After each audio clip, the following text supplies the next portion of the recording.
Fala aí, concurseiro, professor Jean Valnei na área. Vamos aqui para a aula de Direitos Humanos do Hugo Dias Cursos. Vejam só, Direitos Humanos, pessoal, é uma disciplina tranquila, é uma disciplina boa, é uma disciplina fácil, é uma disciplina que a banca ela não aprofunda tanto em um concurso para ensino médio como é o concurso para a Polícia Militar de Alagoas. Só que tem um pequeno detalhe. Muitos alunos, eles chegam para mim e dizem assim, professor, por que eu não consigo acertar as questões de direitos humanos? Aí eu faço uma pergunta para eles, digo, o que é que você acha dos direitos humanos? Aí eles dizem, professor, direitos humanos só protege bandido, só é bandido bom, bandido morto, facada, tiro, meter pau em bandido. Galera, entenda uma coisa, guarda esse sentimento para você, Na hora da prova, você não pode pensar dessa forma. Por que isso? Porque direitos humanos, ele tem como princípio basilar a dignidade da pessoa humana. E como tem esse princípio, como tem essa base de um Estado democrático de direito, eu não posso pensar dessa maneira, porque senão eu vou errar todas as questões. Porque eu tenho que olhar os direitos humanos da maneira mais benéfica possível, independente de quem seja o ser humano. Mesmo um bandido que cometeu crimes horrendos, cometeu vários assassinatos, ele permanece gozando de direitos humanos. Se você observar a nossa Constituição, lá no finalzinho do artigo 5º, é apresentado os direitos do preso.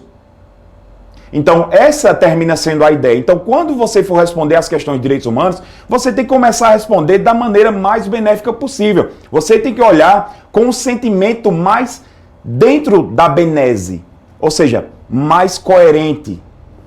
Então, dando essa introdução, eu vou mostrar para vocês qual vai ser o nosso conteúdo programático. Vejam, eu vou trabalhar com vocês aí o quê? Eu vou trabalhar o conceito de direitos humanos, vou trabalhar a evolução de direitos humanos, a abrangência de direitos humanos. Esses três primeiros aqui despencam em concurso. Já o sistema de proteção, pessoal, cai com pouca frequência, mas como está no edital, eu não posso deixar de trabalhar eles com vocês. Agora aqui, a Convenção Americana de Direitos Humanos, o Pacto de São José da Costa Rica, você tem que entender uma coisa. Foi o seguinte, no ano de 2018, foram 6 questões. E você não pode desmerecer 6 questões. O aluno não pode chegar e dizer assim, e foram 6 questões bem tranquilas, foram 6 questões boas. Então o aluno pode dizer, não, vou deixar para estudar o pacto depois. Não adianta. Você vai no final, você não vai conseguir acertar as questões. O pacto é importante, eu indico a leitura completa do pacto, só que a gente vai trabalhar os pontos mais cobrados dentro dos direitos humanos. Vamos iniciar. Conceito e terminologia. Veja só, meu aluno, quando a gente fala em conceito de direitos humanos, a gente tem que analisar primeiramente o quê? Eu tenho que analisar o princípio da dignidade da pessoa humana previsto no artigo 1º, inciso 3º da nossa Constituição. Olha só a importância desse princípio. Ele é trazido exatamente logo no início da Constituição. Aí você diz, professor, eu já dei umas lidas em alguns livros e eu percebi que os doutrinadores, eles trazem vários conceitos para o princípio da dignidade da pessoa humana. Eu preciso decorar esse conceito? Não. Você só precisa saber da ideia desse conceito. Então eu vou falar aqui algumas ideias com relação ao princípio da dignidade da pessoa humana. Veja, o princípio da dignidade da pessoa humana, ele termina sendo um conjunto de direitos. Não é um princípio único, ele termina sendo um conjunto de direitos que materializam a dignidade da pessoa humana. A dignidade da pessoa humana, pessoal, ele tem que ser a base do Estado democrático de direito. Em estados totalitários, ditadura, não existe princípio da dignidade da pessoa humana. Então você tem que entender dessa forma. Kant, filósofo alemão, ele diz o seguinte, ele falou, olha, pessoa tem dignidade, coisa tem valor. A dignidade da pessoa humana é o que nos separa dos animais, pessoal. Só que eu quero trazer para vocês aqui o conceito de Ramos. Olha só o que ele fala. Os direitos humanos consistem em quê? Em um conjunto de direitos considerados indispensáveis para uma vida humana pautada em quê? Liberdade, igualdade e dignidade. Perceba que essa dignidade que ele está se referindo aqui é a dignidade da pessoa humana. E ele ainda complementa: os direitos humanos são direitos essenciais e indispensáveis a uma vida digna.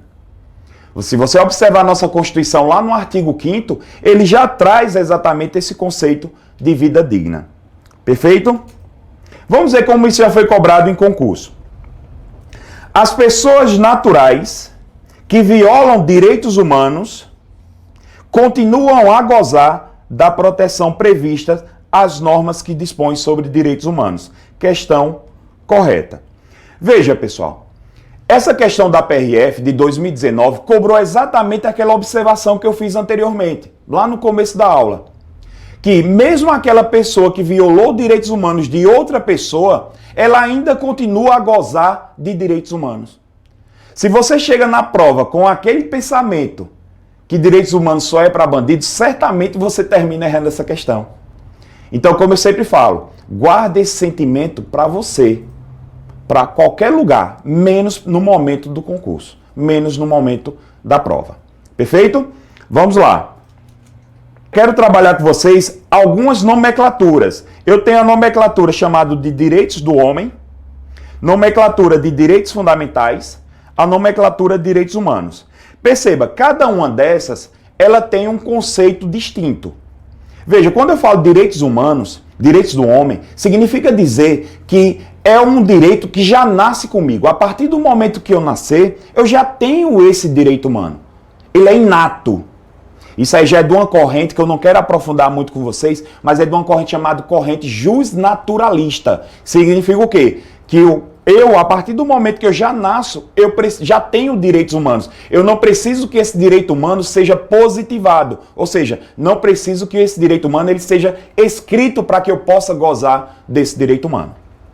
Já com relação aos direitos fundamentais, eu tenho que analisar o seguinte: direitos fundamentais são direitos humanos positivados, ou seja, escritos na ordem interna de cada país. Por exemplo, em uma Constituição. Já os direitos humanos, o que é que eu faço com vocês? Eu digo, direitos humanos são os direitos humanos positivados na ordem internacional. Peraí, pessoal, então quer dizer, quando eu falo direitos humanos, significa dizer que são aqueles direitos positivados em tratados? Exatamente. Olha só, no material de vocês eu vou colocar isso tudo detalhado. No material de apoio vai ter tudo isso detalhado. Mas acompanhe comigo aí na tela.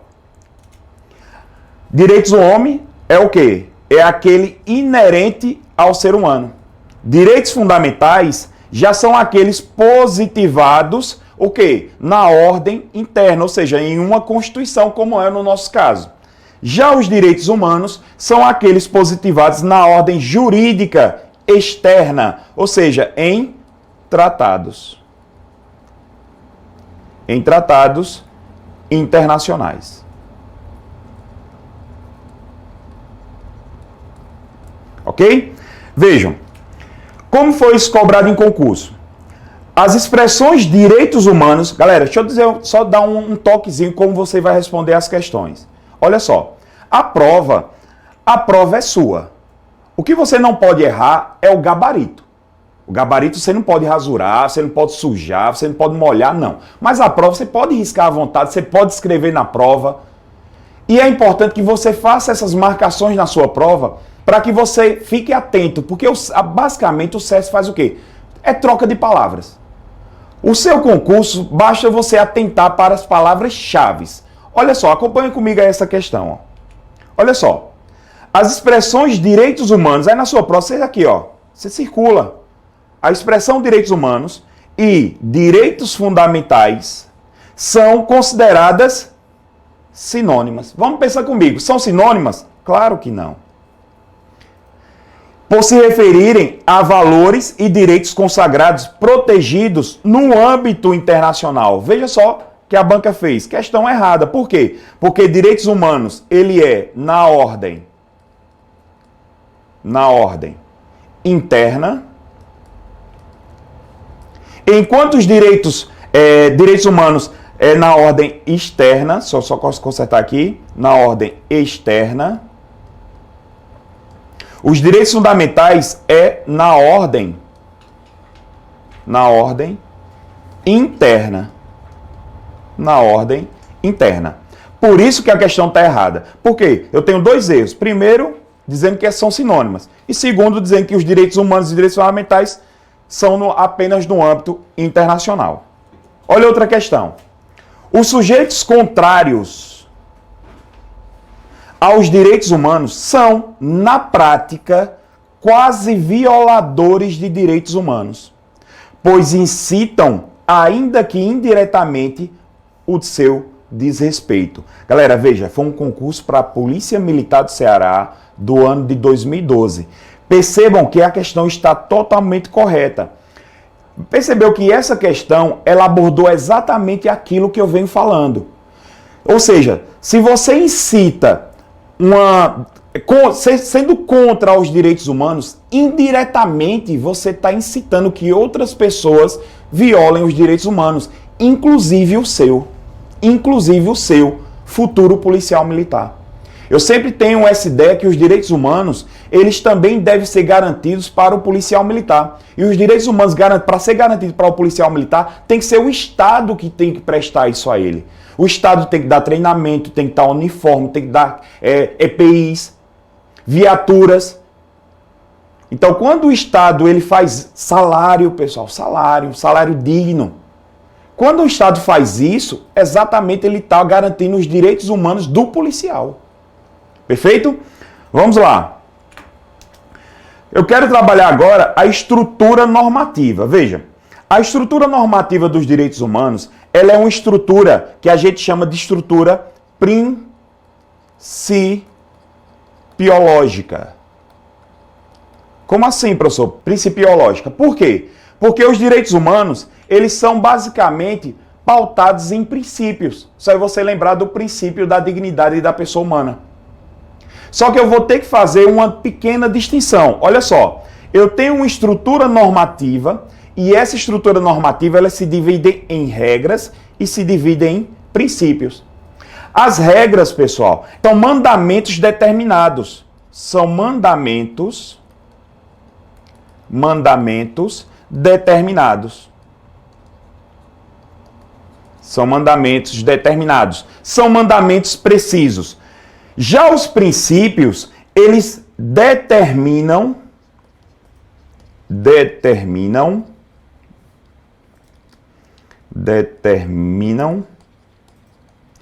o alcance das regras. Professor, não ficou claro, calma, vamos lá, vamos por partes. Acompanha aqui comigo. Veja, a nossa Constituição, quando ela diz assim, ó, lá no artigo 5º, inciso 1, homens e mulheres são iguais em direitos e obrigações nos termos dessa Constituição. Veja, ali eu tenho uma regra, eu tenho um mandamento. A Constituição está dizendo para você que você tem que respeitar o quê? Que homens e mulheres são iguais em direitos e obrigações. É um mandamento, é uma ordem precisa. Já os princípios, ele vai determinar o alcance dessa regra. A gente sabe o quê? Que nós temos o princípio da isonomia, da igualdade. Só que esse princípio da isonomia, esse princípio da igualdade, ele se bifurca em dois. Ele se divide em dois. Eu tenho a igualdade material e a igualdade formal. Quando eu falo em igualdade formal, eu tenho que imaginar o seguinte: a igualdade formal é aquela que está na forma da lei. É aquela prevista na lei. Ah, professor, então quer dizer que quando eu leio ali, homens e mulheres são iguais em direitos e obrigações, significa dizer que eu tenho igualdade formal? Exatamente, meu aluno. Por outro lado, quando eu tenho uma desigualdade para poder igualar, o que acontece isso? É uma isonomia material. Dê uma olhada no último concurso da Polícia Militar de 2018. Se você olhar lá no teste físico, perceba que o teste físico é diferente de homens para as mulheres. Aí você pode, ao primeiro momento, pensar assim: ah, professor, está ferindo o princípio da igualdade, fazendo teste físico distinto para os dois. Não. Ele está garantindo o princípio da igualdade material. Por quê? Porque o edital vai desigualar os desiguais na medida de suas desigualdades. Porque se por acaso eu fizesse um teste físico idêntico para homens e mulheres, ao final do concurso, certamente apenas homens seriam aprovados. Aí sim, eu estaria ferindo o princípio da igualdade. Perfeito, pessoal? Então entenda, por isso que os direitos humanos, ele tem uma base principiológica, porque ele é pautado em princípios. Beleza? Olha só, partindo aqui para as características. Pessoal, eu vou apresentar para vocês aqui 14 características, onde essas 8 primeiras aí que está mostrando na sua tela são as mais importantes. Mas eu quero abordar essas outras. Por quê? Porque, querendo ou não, a banca pode chegar e cobrar de vocês. Vamos lá. Primeiro que eu vou tratar é a superioridade normativa. Veja, o que é que significa a superioridade normativa? A superioridade normativa significa dizer que os tratados internacionais sobre direitos humanos, eles terminam sendo superior às demais normas. Ou os tratados internacionais sobre direitos humanos, eles podem ser equiparados à Constituição, numa forma de emenda à Constituição. Professor, como assim? Vejam, deixa eu mostrar aqui esse pequeno conceito. Olha só. No direito interno brasileiro, os tratados internacionais de direitos humanos possuem estatura de normas constitucionais, ou pelo menos de normas supralegais, detonando a importância que nosso legislador conferiu à matéria com relação aos direitos humanos. Vamos recapitular. Direitos humanos, ele pode ingressar no nosso direito como norma constitucional ou abaixo da Constituição. Professor, tem como fazer um desenho para facilitar a minha visualização? Tem sim. Olha só, acompanha aí comigo. Ó. Olha aqui. Eu tenho aqui os tratados internacionais sobre direitos humanos. Perceba, tratados internacionais sobre direitos humanos. Eu tenho que obedecer a uma regra que está lá na nossa Constituição. Artigo 5º, parágrafo 3º. Aí você diz, ô professor, eu não lembro desse artigo 5º, parágrafo 3º. Olha ele aí. Ó. Os tratados e convenções internacionais sobre direitos humanos, observe isso aqui, viu? Que forem aprovados em cada casa do Congresso Nacional, em 2 turnos por 3/5 dos votos dos respectivos membros, serão equivalentes às emendas constitucionais. Professor, essa regra, só é você lembrar assim, ó. 2, 3, 5. Quando eu falar assim, durante nossa aula, olha, a regra 2, 3, 5. Aí você já sabe que é essa regra do parágrafo 3º do artigo 5º. Então veja, se um tratado internacional, ele versa sobre direitos humanos, se ele ingressar no nosso direito brasileiro, for aprovado nessa regra 2, 3, 5, ele vai ingressar como emenda à Constituição, ou seja, ele vai ficar aqui em cima, ó, junto com a Constituição. Eu tenho alguns tratados importantes, o Tratado de Marrakech e o Tratado da Pessoa com Deficiência, que ingressou no nosso direito brasileiro como emenda à Constituição. Ô professor, mas se por acaso o Tratado de Direitos Humanos, ele ingressar no direito brasileiro fora dessa regra 2, 3, 5, ele vai ingressar exatamente nesse espaço aqui, ó, abaixo da Constituição, que eu chamo de infraconstitucional, mas ele vai ficar o quê? Acima das leis, ou seja, supralegal. Professor, e tem algum tratado que ficou nesse espaço aí que está um vazio? Sim, o Pacto de São José da Costa Rica. Peraí, professor, deixa eu ver se eu entendi. Quer dizer que o pacto, tão importante para o nosso sistema jurídico brasileiro, ele ficou abaixo da Constituição? Sim. Porque ele não foi recepcionado nessa regra do artigo 5º, parágrafo 3º. Por quê, professor? Porque essa regra, ela é de 2004 e o pacto foi aceito no nosso sistema jurídico em 92. Entendeu? Por isso que o Pacto de São José, ele não ingressou nessa regra. Se fosse hoje, o Pacto de São José da Costa Rica ingressaria no direito brasileiro como uma norma constitucional. Certamente. Perfeito? Voltando aqui, ó. Então, só para a gente recapitular. Se o Tratado Internacional sobre Direitos Humanos ingressar na regra do artigo 5º, parágrafo 3º, ele vai ser uma emenda à Constituição. Se ele ficar fora dessa regra, ele vai ficar abaixo da Constituição, chamado de infraconstitucional, porém, ele vai ficar acima das leis supralegal. Professor, só uma curiosidade. E se por acaso o tratado internacional...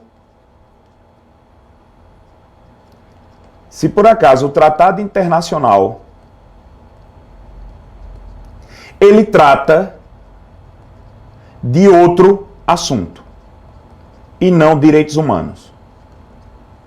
Ele pode ingressar no direito brasileiro? Sim, ele vai ser recepcionado também se tiver todos os trâmites legais. Só que ele vai ingressar no direito brasileiro aqui, ó, junto com as leis.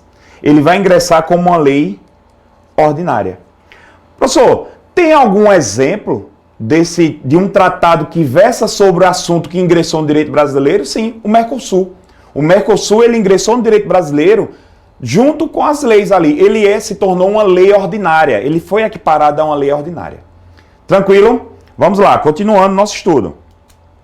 Então, eu fiz aí um esquemazinho que vai estar presente lá no seu material. Lá no material de apoio vai estar presente esse esquema que eu fiz, ó. Um memorex aqui, ó. Tratado Internacional sobre Direitos Humanos, ingressou na regra 2235, vai ter status constitucional. Caso contrário, ele vai ter status infraconstitucional, porém supralegal. E se tratar de outros temas, ele vai ter status de lei ordinária. Perfeito? Vamos ver como foi cobrado isso em um concurso público. Concurso da PEMAL 2017. Olha só. Atualmente, o Brasil admite prisão civil por dívida.